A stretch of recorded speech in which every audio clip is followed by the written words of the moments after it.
Well, hi, my name's Bettina, and I want to speak to you today about psoriatic arthritis and what it's meant for me in my life. So, 2011, I gave birth to a beautiful baby boy in May. Had an emergency C-section. It wasn't very pleasant after giving 5 natural births before that. Okay, so we'll just cut to the chase. So maybe not even 6 months after he was born, I was experiencing, pains in my legs and swelling. And I remember growing up and Mum used to always call me dolly legs because they were just like tree stumps like my dad, just straight up and down, no curvature or anything, just like tree stumps. And I'd never been a skinny kid. I've always been a bit chubby, and so really didn't take much notice of it. And they're always saying, oh, you got water on on your ankles and fluid and da da da da da. Okay, all right, just dealt with it. Well, anyway, there was a time when I experienced that. I was sitting in my chair in the lounge room, and I literally could not get up. I was in that much pain. I was like, what the hell. So I'm like calling my husband, come and help me up, get out the chair. I can't get up. My hips, they're so sore. And, and here's me thinking, it's just a healing process through the cesarean. And, my body's just out of whack. And it was a pretty hard pregnancy. And, just put it down to that, nothing, just try to blow it off. And then it continuously kept happening. And a lot of my ankles used to get more swollen than usual, and there was just different signs going, yeah, this ain't right. So went to my doctor. She'd been my doctor for a fair while. So she started to look back through my blood tests, which had indicated that my inflammatory markers were right up and had been for a fair while. Back in 2006, I think it was, I had my other family doctor at that stage said, yeah, you've got osteoarthritis. And I'm like, yeah, that's an old people's thing, it's really going to affect me. So she sent me off to a rheumatologist. So I didn't know what all this meant. I'm like, okay, I'm going to go and see this guy. He's going to fix me up. I can get back on with my life and I'll be fine. So I go and see this rheumatologist, and he was quite eccentric. He was a bit weird. He did a few tests and stuff, and was looking at my joints and looking at the swelling, and he's going, yep, did you ever have psoriasis? And I said, yeah, as a teenager, I'd have psoriasis on my face, I have it in my hair, my elbows, little patch there right now, but not much at all, but not so severe that it was plaque or anything like, really big clumps, or, I just used to get the red dots around my nose and up through my eyebrows, and definitely on the, tip of my head where you scratch it, and it was very, very sore at times and stuff like that. So, after a few visits, he's like, yep, let's try this, and this, get you on some steroids, and we'll get you on Plaquenil and different medications, see how you go. So we did that for about 3 months, and every month required a blood test to see how my inflammatory markers were going, my CPR levels and stuff, and nothing was coming down. And the more I went to go visit him, the more I didn't like him as a person, let alone a doctor. I was like, right, that's it. I can't do this. He's not making sense to me. He's off with the fairies. I don't know. Anyway, I went back to my doctor, and she said, okay, I'll give you a referral to somebody else. And apparently it was really great. He comes up from a well-known hospital down in Sydney. He actually comes up to the Central Coast, and let's go see him. Right, so I'll go see him. Love him. He's just a down-to-earth, great guy. So we sit back and have a laugh and everything. So I've explained the situation and stuff, and he's like, rheumatoid. And I'm like, well, what does this mean for me? What? He's like, well, honey, I'm telling you straight out right now that there's no cure. You've got an autoimmune disease, which means that your immune system's haywire. It's actually eating your joints in your body, thinking that your joints in your body are actually a virus. So it's attacking all the joints in your body, basically, which in turn causes the inflammation, which in turn causes the chronic pain.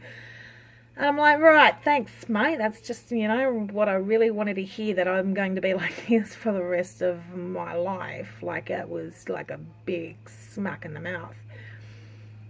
And that was 6 years ago, really. I have been on that many different sorts of medications since then. Nothing has really worked. And I mean, these medications had to be taken to 3 to 6 months at a time to show, Medicare as such, my body's not tolerating these medications. It's time to move on. But I had to provide the evidence to suggest that, my body wasn't, responding as such, which was a very hard, long journey, and I'm still on that journey right now. It's been very difficult. I mean, I'm on an anti-biological medication right now where I have to have 2 size-like EpiPens, really, 2 of them in my thighs a week, plus the methotrexate, which I inject because my stomach couldn't take the actual tablets any longer. And I feel like shit. I feel like absolute crap. I wake up in the morning, I'm swollen all over. This is not normally me, all the swelling, especially in my sinuses and stuff, and my legs and my hands. I don't know if you can see how swollen my hands are. It's not very nice, very, very painful. I never used to wear glasses. Never had a vision problem in my life. Side effects of medication basically is, stuffing up my eyesight. The only thing that really does help at stages is the prednisone, which I hate taking because I actually ended up on the largest amounts of antidepressants because of my reaction to the prednisone, which I was going crazy. I literally was very aggressive, hated the world, hated everybody, and wasn't afraid to display that, which wasn't nice because I don't like being like that. And, I'm sure my husband didn't like me being like that. Had very little tolerance for the kids, which wasn't great because, it wasn't their fault, nor is it ever been their fault. So yeah, it was quite dramatic in the sense that, when I'm taking these steroids, I'm losing my mind. I felt like I was losing my mind. I had gone from being 85 kilos maybe up to 130. That was my heaviest. And it wasn't due to poor management of eating and stuff. It was literally swelling, retaining fluid, and very, very depressed. Very depressed.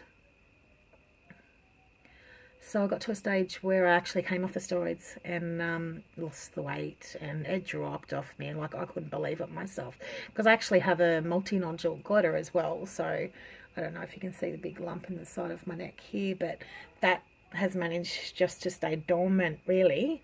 At one stage I did get a biopsy to see if, because it was half mass, half fluid, to see if it was, any yuckies, but there was no...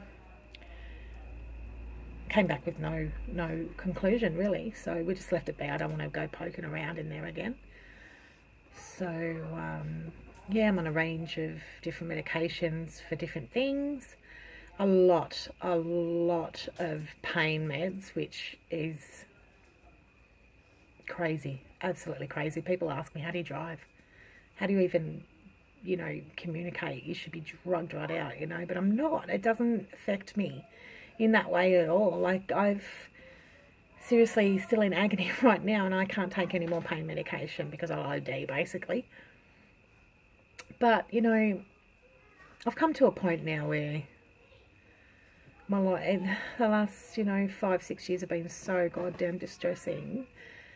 And the fact that I can't even, I'm such a get-goer. I used to be the most hyperactive person. People used to always, tell me that I had a happy disposition, and because I'd always want to make people laugh, and I just always wanted to be the center of attention and all that sort of stuff. And this illness, this chronic disease has driven me down into this small pit of a hole, and I can't even like mop my own floors anymore. I'll give it a go, and then halfway through, my hands start aching that bad. They turn red, and I'm almost in tears. And then my husband's like, "Get out the way, let me finish it off." And I'm like, "No, this is my job." Like the most simplest things that you just take for granted in life, you know. And I can't even do it anymore. I want to go back to work. We're financially ruined.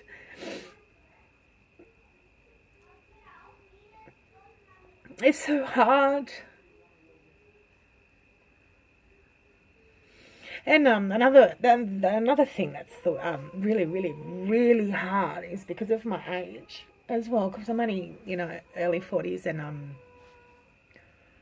I fall through the gaps. I can't get help with housework, like the most simplest things, like yes, I do have older kids. Yes, the children do help me, but it's not their problem to do. It's mum's job, and mum should be doing this, and mum should be doing that, as a woman and as a mother does. I feel like that's been ripped off me through no fault of my own.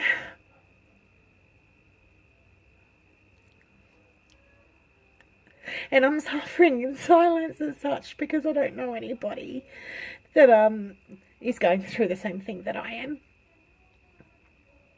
I'm quite isolated. You think that I'm, busy every day regardless, because my youngest son's been diagnosed with autism, and he's quite a hectic young man, and I've had a lot of therapies and all that sort of stuff with him. But the days that I'm having a really bad day, I have to call up and cancel appointments because I physically can't drive there. And it's so sad because he needs the consistency. I can't even get, community help, as in like someone to tax me there or help me drive there, or, it's just so hard. I fall through the gaps everywhere. Like I can't even get an occupational assessment done in the home without paying for it. Oven. It's too high. Can't lift shit in it. Can't lift shit out of it. It's too heavy. My wrists are pretty weak. Washing dishes. My back goes on me. Halfway through the dishes, my hands start. Hence, dishwasher. There are strategies that I do put in place to help me out. But, yeah, it's really taken its toll. But I'd like to, see if anyone around my age group is in a similar situation as I am. That'd be great. I'd really love someone to talk to. So maybe till the next session, we'll have a little bit more of a chat with more of the symptoms, and be a little bit more direct, I suppose. So thanks for watching, and thanks for hearing me, and hopefully I can I don't know, find some sort of support other than my family and friends, whom I love dearly, but just for someone to be in my shoes, to understand exactly how I'm feeling and what the excruciating pain I go through on a daily basis. It'd be nice to talk to somebody that it'd be nice to have a similar story. All right, thanks guys. Thanks for watching, and till I get out again.